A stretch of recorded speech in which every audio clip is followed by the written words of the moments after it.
हाश हाश हाश। जादुई जंगल की कथा।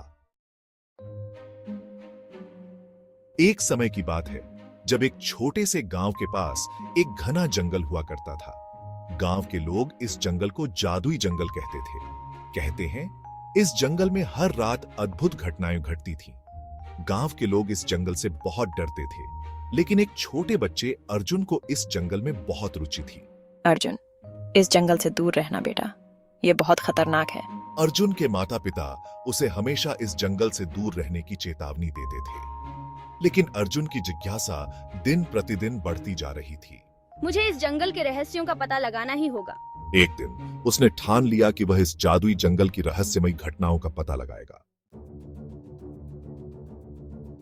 रात को जब सभी सो गए, अर्जुन चुपचाप अपने घर से निकल पड़ा। उसने अपने साथ एक टॉर्च और कुछ खाने का सामान लिया। चलो देखता हूँ इस जंगल में क्या है। जैसे ही वह जंगल के पास पहुंचा, उसे हवा में एक अजीब सी महक आई। यह महक इतनी आकर्षक थी कि वह उसकी ओर खींचता चला गया। तुम्हारा स्वागत है अर्जुन। मैंने तुम्हारे आने की प्रतीक्षा बहुत दिनों से की है। आप कौन हैं और मुझे कैसे जानते हैं? मैं इस जंगल का संरक्षक हूँ। इस जंगल की सारी घटनाएं मेरी निगरानी में होती हैं। यहाँ पर हर रात क्या होता है? ये जंगल एक जादुई स्थान है। हर रात यहाँ की वस्तुएं जिंदा हो जाती हैं और अपनी कहानियां सुनाने लगती हैं। अर्जुन को यह सुनकर बहुत उत्साह हुआ। वह पेड़ से और बातें करने लगा। पेड़ जी, क्या आप मुझे और बता सकते हैं? पेड़ ने उसे बताया कि इस जंगल में एक खजाना छिपा हुआ है, जिसे सिर्फ वही खोज सकता है जिसके दिल में सच्चाई और बहादुरी हो। मैं इस खजाने को खोजूंगा। मुझे बताइए, मैं इस खजाने को कैसे पा सकता हूँ? तुम्हें 3 परीक्षाओं को पार करना होगा। पहली परीक्षा तुम्हारे धैर्य की होगी, दूसरी तुम्हारे साहस की और तीसरी तुम्हारे सच्चाई की।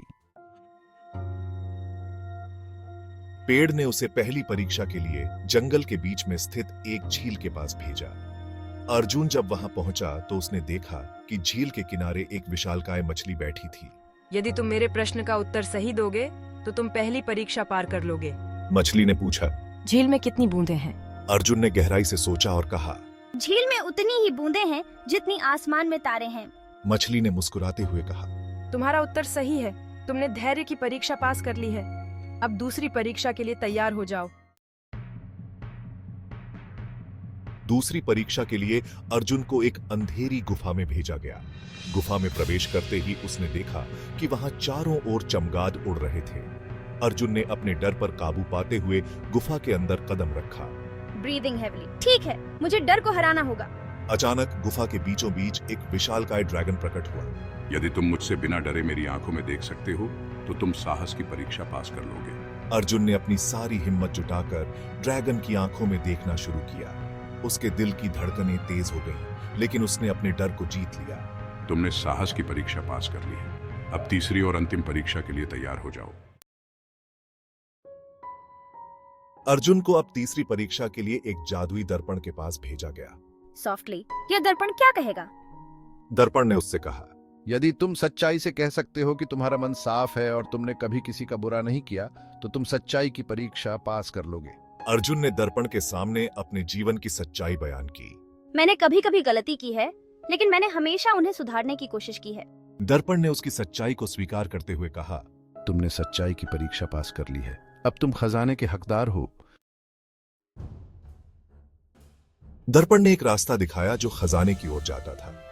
अर्जुन उस रास्ते पर चल पड़ा और आखिरकार उसने खजाने को पा लिया। एक्साइटेडली, यह खजाना सिर्फ सोने चांदी का नहीं है, बल्कि ज्ञान, साहस और सच्चाई का प्रतीक है। जब अर्जुन खजाने के साथ वापस गांव लौटा तो सभी ने उसकी बहादुरी और सच्चाई की सराहना की। हम्बली, जादुई जंगल ने मुझे सिखाया कि असली खजाना हमारे अंदर की सच्चाई, साहस और धैर्य में छिपा होता है। इस प्रकार अर्जुन की कहानी ने गांव के बच्चों को हमेशा के लिए एक प्रेरणा दी कि सच्चाई, साहस और धैर्य से ही हम जीवन के सबसे कठिन परीक्षाओं को पार कर सकते हैं। समाप्त।